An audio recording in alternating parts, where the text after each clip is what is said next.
Granat Rusia terekam makin menggila di wilayah Donetsk. Posisi tentara Ukraina terus diledakkan secara brutal, seperti rekaman yang diunggah di Telegram pada Selasa 3 Desember 2024.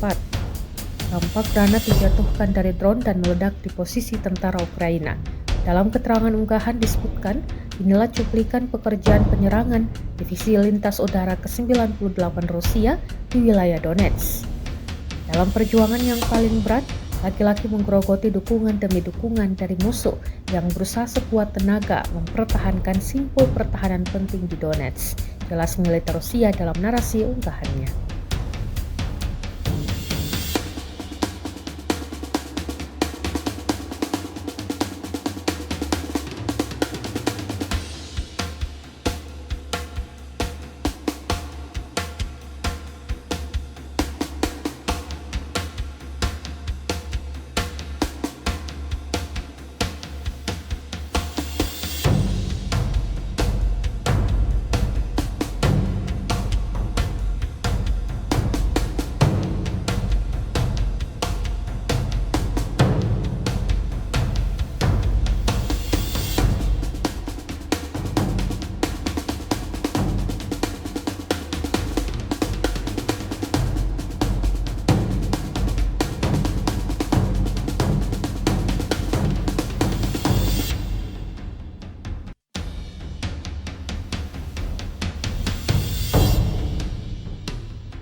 Download Tribun X sekarang, menghadirkan lokal menjadi Indonesia.